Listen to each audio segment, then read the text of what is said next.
Indefinite. Past indefinite जो tense है ये भी प्रेजेंट इंडेफिनिट से काफी मिलता जुलता है, ठीक है। बट होता क्या है कि प्रेजेंट में वर्तमान की बातें होती हैं और पास्ट में गुजरी हुई जमाने की बातें होती हैं, जो जमाना गुजर गया है, ठीक है। तो बीती हुई बातें होंगी। जब बीती हुई बातें होंगी तो स्वाभाविक सी बात है कि वाक्य के अंत में आपको मिलेगा क्या, ता था ती थी ते थे, ये तो मिलना ही है, ता था ती थी ते थे। और आपको मिल सकता है या ई ए, ठीक है। तो यानी कि आपको ता था ती थी ते थे भी मिल सकता है और कभी कभी या ई ए भी मिल सकता है, ठीक है। दोनों मिल सकते हैं। अब आप ये नहीं कहना कि सर जी जे मिलेंगे कि जे मिलेंगे, कभी जे मिल जाएगा और कभी जे मिल जाएगा, दोनों, ठीक है, दोनों एक साथ नहीं मिलेंगे। एवं भूतकाल में, भूतकाल मतलब जो गुजर गया है, ठीक है, भूतकाल में काम का करना या होना अपूर्ण पाया जाता है। मतलब इसमें भी काम क्या होगा, अपूर्ण होगा, क्योंकि इनडेफिनिट का मतलब क्या होता है, अपूर्ण, ठीक है। अब अपूर्ण तो मैं बता ही चुका हूं कि अपूर्ण कैसे करना पड़ता है, कि जो काम है जो अभी पूरा ही ना हुआ हो वो कैसा होता है, अपूर्ण होता है। कोई दिक्कत किसी को यहां तक। अब देखेंगे अफर्मेटिव। अफर्मेटिव देखो, अफर्मेटिव में करेंगे क्या कि सभी कर्ताओं के साथ, चाहे कर्ता एक वचन में हो और चाहे कर्ता बहुवचन में हो, कोई भी कर्ता हो, सभी के साथ क्रिया की सेकंड फॉर्म यानी कि वर्ब की सेकंड फॉर्म लगाते हैं, सेकंड अवस्था लगाते हैं, दूसरी अवस्था लगाते हैं, चाहे जो भी हो। अब करेंगे क्या, पहले हम सब्जेक्ट लिख देंगे और फिर वर्ब लिख देंगे। वैसे सब्जेक्ट और वर्ब, स्पीकिंग में भी सब्जेक्ट और वर्ब का यूज होता है ज्यादा, सब्जेक्ट और वर्ब। ऑब्जेक्ट है तो लिख दो, नहीं है तो ना लिखो।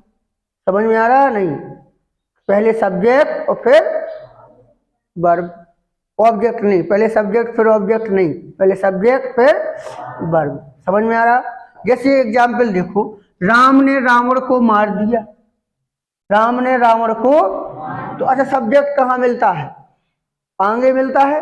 सब्जेक्ट कौन से निकालते हैं, सब्जेक्ट हमने देखा राम, कौन लिखा है, राम, तो हमने इसको बनाया सब्जेक्ट, हमने लिखा राम, क्या लिखा, राम। अब पीछे पहुंचे, मार दिया, तो मारना होता बिल्कुल, देखो जान से मारा था ना, कैसी मार के छोड़ दिया, 2 दिन तमाचा मार दिए जल जा, आज के बाद ऐसी गलती नहीं करना। ऐसे मारा था राम ने रावण को, कैसे मारा था, जान से मारा था, ठीक है। तो क्या लगाएंगे जान से मारने के लिए, किल। मारना बीट मीन्स भी होता है, लेकिन बीट मीन्स होता है पीटना टाइप का, ठीक है। तो राम किल्ड, ठीक है, राम किल्ड, राम ने मार दिया, क्या बचा, Ravan, the Ravan, Ram killed the Ravan, Ram ने रावण को मार दिया। तो पहले राम, फिर मार दिया का किल्ड और फिर रावण का द रावण। कोई दिक्कत किसी को। आगे देखा, तुमने मुझे धोखा दिया, तो सब्जेक्ट कौन है, आगे कौन है, तुमने, कौन है, तुमने। तो तुमने की अंग्रेजी तुम्हें पता है क्या होती है, यू। अब पीछे पहुंचेंगे, धोखा दिया, धोखा देना डिसीव्ड भी होता है, चीट मीन्स भी होता है, धोखा देना। तो यू चीटेड, सुना भी होगा भैया, चीटिंग ना करो, सुना, चीटेड, यू चीटेड। और मुझे की अंग्रेजी मी, यू चीटेड मी, तुमने मुझे धोखा दिया, यू चीटेड मी, तुमने मुझे धोखा दिया। कोई दिक्कत किसी को, समझ में आया। आगे एक बड़ा सा सेंटेंस मैंने लिख दिया, एक छोटा लड़का शिक्षा के लिए अपने परिवार से जुदा हो गया। देखो शिक्षा ऐसी नहीं मिलती है, समझ में आया। एक अपनी पुरानी कहावत रहती है, ठीक है, कि सुख चाहने वाले को विद्या कहाँ और विद्या चाहने वाले को सुख कहाँ। अगर जिसने सुख पहले भोग लिए उसे विद्या नहीं मिल सकती है, ठीक है। तो यानी कि सुख चाहने वाले को बेटा विद्या कभी नहीं मिल सकती है, विद्या चाहने वाले को सुख नहीं मिलता है। तो घर तो त्यागरा, संस्कृत में एक श्लोक भी है, आप लोगों का सुना होगा, काक चेष्टा बको ध्यानम स्वानिंद्रा तथ्योचा अल्पहारी गृह त्यागी विद्यार्थी पंच लक्षण, विद्यार्थी के 5 लक्षण बताए गए हैं। तो एक छोटा लड़का, तो a small boy, a small boy. अब पीछे पहुंचो सीधे, जुदा हो गया। जुदा होने का मतलब होता है बिछड़ जाना, अलग हो जाना। तो अलग होना होता है पार्ट। क्या होता है? पार्ट मीन्स भाग या अलग हो जाना। तो पार्ट में जुड़ जाएगा क्या? सेकंड फॉर्म, तो क्या हो जाएगा? Parted. A small boy parted, एक छोटा लड़का जुदा हो गया। अब आगे बढ़ेंगे, लिखा अपने परिवार से। तो से की अंग्रेजी अलग हो रहा है, तो फ्रॉम।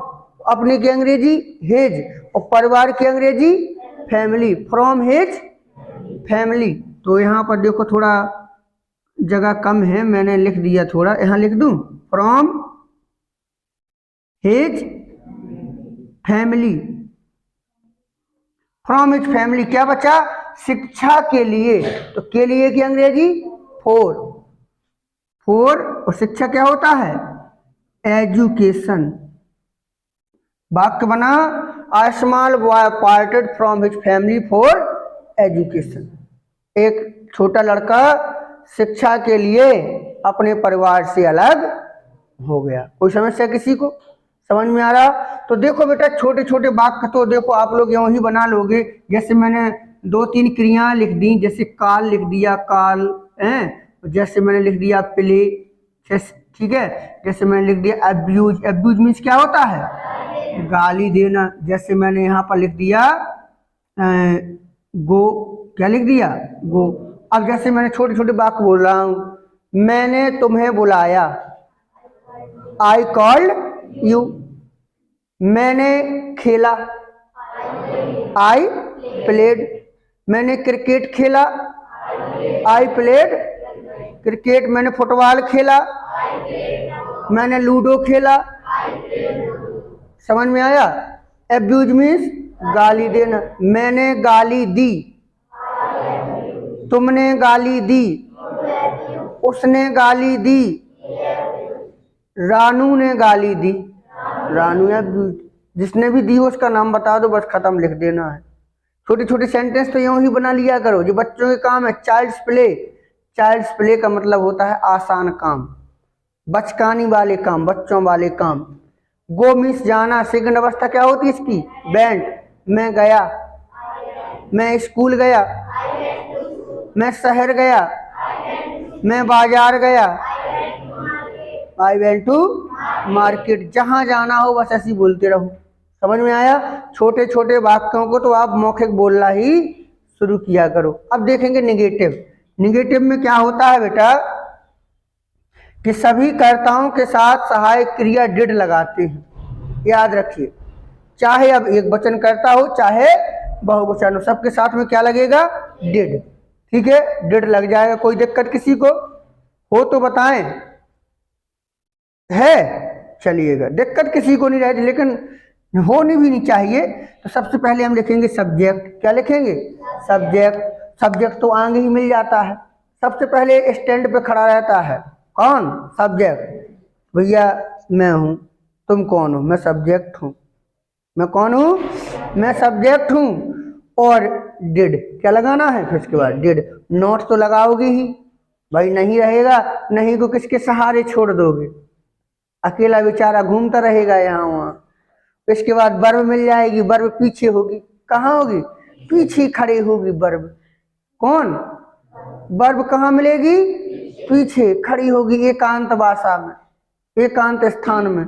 ऑब्जेक्ट मिल जाए तो लिख दो, ना मिले तो नहीं लिख। छोटा सा वाक्य देखेंगे, मैंने तुम्हारा कलम नहीं चुराया। बहुत बड़ी अच्छी बात है, मैंने तुम्हारा कलम नहीं चुराया। तो सब्जेक्ट कौन है? चुराने वाला कौन है? किसने नहीं चुराया? मैंने। मैंने की अंग्रेजी आई। अब सीधे, अब देखो आई नहीं आया तो नोट तो हम अकेले लगा नहीं देंगे। क्या लगाएंगे? Did not. I did not. अब पीछे क्रिया कहाँ है? पीछे चुराना। चुराना क्या होता है? Steal. I did not steal. और तुम्हारा कलम, तुम्हारा कलम मतलब योर पेन।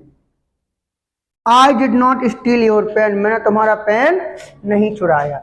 आगे देखेंगे, बूढ़ा भिखारी भोजन नहीं खाता था। देखो बूढ़ा भिखारी है, भोजन नहीं खाता था, ठीक है, तो सब्जेक्ट कौन है? बूढ़ा भिखारी। तो बूढ़ा क्या हो जाएगा? ओल्ड, और भिखारी बेगर, ओल्ड बेगर। फिर लगा दो क्या? Did not, did not. अब खाना, ईट, ईट द, क्या भोजन क्या होता है? Food. Old beggar did not eat the food. आगे, तुलसीदास जी ने रामायण नहीं लिखी, कि लिखी? बताइए, तुलसीदास जी ने रामायण लिखी? नहीं लिखी। क्या लिखी फिर? रामचरितमानस लिखी है। क्या लिखी है? रामचरितमानस। रामायण वाल्मीकि जी ने लिखी है। किसने लिखी है? वाल्मीकि जी ने। तो यहाँ तुलसीदास, वाक्य भी सही है और बनाना भी सही होगा। तो सब्जेक्ट कौन है? तुलसीदास। तो आप लिखेंगे तुलसीदास, और हेल्पिंग वर्ब डिड नॉट। पीछे पहुंचो, लिखी, लिखना क्या होता है?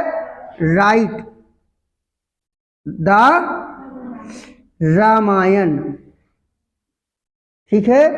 Tulsidas did not write the Ramayana. कोई दिक्कत?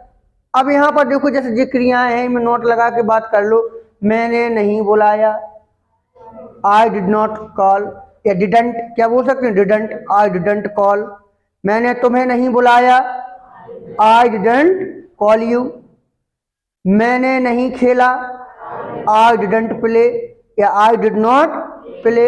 मैंने गाली नहीं दी, आई डिड नॉट अब्यूज। मैं नहीं गया, आई डिड नॉट गो, ठीक है। जितनी भी क्रियाएं आप लिख लोगे प्रैक्टिस के लिए, 20, 25, 30, और सबका वाक्य बोलो। देखो प्रैक्टिस तो करनी पड़ेगी, अगर पढ़ना है, आगे बढ़ना है तो, और नहीं बढ़ना है तो इसी में खुश रहो। समझ में आ रहा है ना? आगे अगर बढ़ना है तो प्रैक्टिस अच्छे से करनी चाहिए, कि आप लोगों को तय करना है। अब धैर्य बनना है, धैर्य बनना है कि लक्ष्य बनना है कि चुलबुल बनना है, कि आप लोगों को तय करना है, ठीक है। आगे देखेंगे, नोट लगा है कि जब वाक्य में कभी नहीं आ जाए, क्या आ जाए? कभी नहीं आ जाए, तो इसकी अंग्रेजी नेवर बनाते हैं। कभी नहीं की अंग्रेजी क्या बनाएंगे? नेवर। कभी नहीं की अंग्रेजी क्या बनाओगे?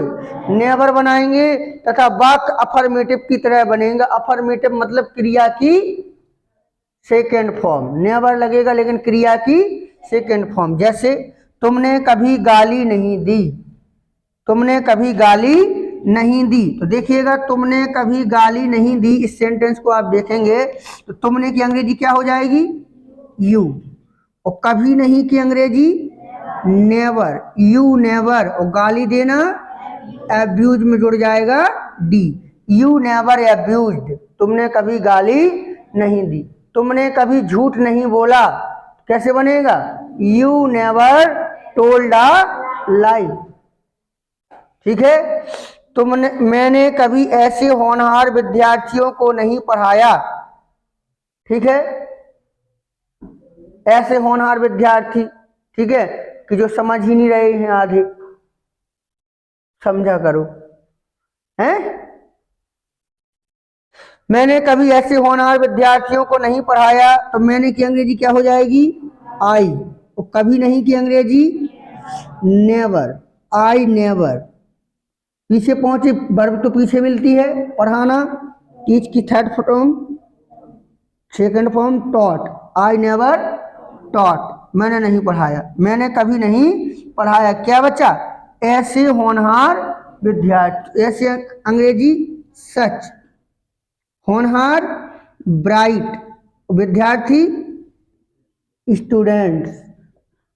I never taught such bright student, मैंने ऐसे होनहार विद्यार्थियों को कभी नहीं पढ़ाया। कोई दिक्कत किसी को? अब हम आगे देखेंगे इंटेरोगेटिव, यानी क्या है कि जब वाक्य क्या से शुरू हो, क्या, ठीक है, जब वाक्य क्या से शुरू हो, ठीक है, वाक्य क्या से ही शुरू होगा, पहला प्रश्नवाचक। तो क्या की अंग्रेजी नहीं बनाते हैं। मतलब क्या की अंग्रेजी बनाना ही नहीं है। आप लोगों ने कई बार पढ़ा भी होगा कि क्या की अंग्रेजी नहीं बना। ध्यान से समझना अच्छे से, ताकि तुम लोगों को बार बार ये टेंस से ना गुजरना पड़े।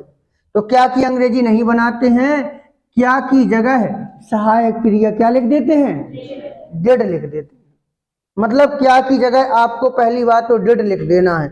जो क्या दिया गया है जी, इसकी जगह आपको क्या लिखना है, डिड। ठीक है। फिर सब्जेक्ट जो करता हो तो करता लिख दो। कर्ता तो निकाल लेते हो ना, आगे मिलता है कर्ता। इसके बाद क्रिया, क्रिया कहाँ मिलती है, पीछे। और जो बचे तो फिर ऑब्जेक्ट लिख दो, कर्म लिख दो। फिर क्वेश्चन मार्क तुम्हें लगा ही है, तुम्हें भी लगा देना है, कोई दिक्कत किसी को। अब देखो, क्या तुमने सफेद हाथी देखा, तो क्या की अंग्रेजी क्या बनाओगे, डिड। डिड हो गया। सब्जेक्ट कौन है, किसने देखा, तुमने। तुमने की अंग्रेजी यू, डिड यू। अब पीछे पहुंचे देखा, तो देखना क्या होता है, सी। तो हम लिख देंगे सी, डिड यू सी। तुमने देखा क्या, सफेद हाथी।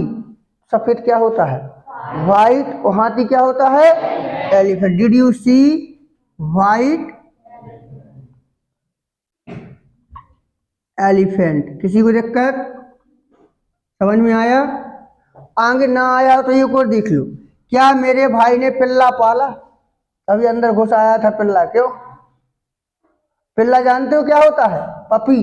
पपी मीन्स पिल्ला, और पालना टेम। टेम मीन्स पालना। तो क्या की अंग्रेजी क्या बनाओगे, डिड।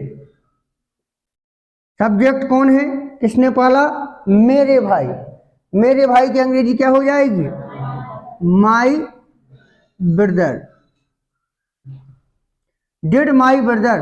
अब पालना टेम। पालना क्या होता है, टेम। क्या पाला, पिल्ला। टेम द पपी। क्या बना, did my brother time the puppy. कोई दिक्कत किसी को जी। थोड़ी जैसे कभी कभी बड़ा वाक्य आ जाता है, बच्चे कहते हैं बड़े वाक्य में पता नहीं चलता है कि कैसे क्या करना। देखो बेटा, पहले हमें सब्जेक्ट लिखना है। क्या लिखना है, सब्जेक्ट। इसके बाद हमें वर्ब लिखना है। सब्जेक्ट मिलेगा आगे दो मित्र, और पीछे मिलेगा वर्ब। जुदा हो गई, बाकी जो बचेगा तो हम लिख लेंगे, ठीक है ना। तो क्या की अंग्रेजी क्या बनाने, डिड। दो मित्र, तो टू। मित्र क्या होता है, फ्रेंड। Did two friends. जुदा होना, अलग होना, इसको अंग्रेजी में क्या बोलेंगे, पार्ट। पार्ट।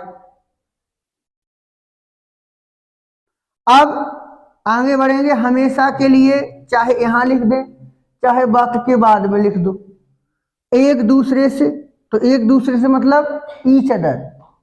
क्या होता है, तो did two friends part for ever, हमेशा के लिए। To each other. Each other मतलब एक दूसरे से, ठीक है। तो did two friend part for ever to each other. क्या दो मित्र एक दूसरे से हमेशा के लिए जुदा हो गए। कोई दिक्कत किसी को, समझ में आया। अब देखेंगे, जब वाक्य में प्रश्नवाचक शब्द वाक्य के बीच में आ जाए, जब प्रश्नवाचक शब्द जो है, क्वेश्चन वर्ड जो है, क्या, कौन, कहाँ, कैसे, कितना, कितनी, किसका, किसकी, ये कहाँ आ जाए, वाक्य के बीच में आ जाए, तो इसकी अंग्रेजी पहले बना देंगे। तो इसकी अंग्रेजी कब बनाएंगे, पहले। तो पहले हम लिखेंगे क्वेश्चन वर्ड, और बस वही नियम है। फिर डिड लिख देंगे, सब्जेक्ट लिख देंगे, वर्ब लिख देंगे, ऑब्जेक्ट जो बचे लिख देंगे। तो पहला देखो, फेरी वाले ने अपनी टोपियां सस्ते दामों पर क्यों बेच दी। तो पहले प्रश्नवाचक शब्द कहाँ है, दिखाई दे रहा है, कहाँ है, कहाँ है, क्यों। तो क्यों की अंग्रेजी क्या आ जाएगी, वाई। अब हेल्पिंग वर्ब डिड। सब्जेक्ट कौन है, कौन ने बेचा है भैया, फेरी वाला। फेरी वाला क्या होता है, हॉकर। Why did hawker. अब हमें चाहिए वर्ब। वर्ब कहाँ मिलेगी, पीछे पीछे क्या है, बेचना। बेचना क्या होता है, सेल। बेच दी, क्या बेच दी, अपनी टोपियां, ठीक है। तो हिज कैप्स, सस्ते दामों पर, एट, सस्ते क्या होता है, चीप, और दाम क्या होता है, rate. Question mark. Why did hawker sell his caps at cheap rates, सस्ते दामों पर क्यों बेचती। अगर देखो एक और देख लो, गांव के मुखिया ने गांव की समस्याओं को कैसे हल किया। तो सबसे पहले हमने देखा यहाँ क्वेश्चन मार्क लगा हुआ है, तो यहाँ हम देखेंगे क्वेश्चन वर्ड कहाँ है, कहाँ है क्वेश्चन वर्ड, कैसे। तो कैसे की अंग्रेजी क्या लिखेंगे, how. Helping verb did, how did, यहां तक हो गया, कोई दिक्कत। अब हम क्या लिखेंगे, सब्जेक्ट। सब्जेक्ट कहाँ है, गांव के मुखिया।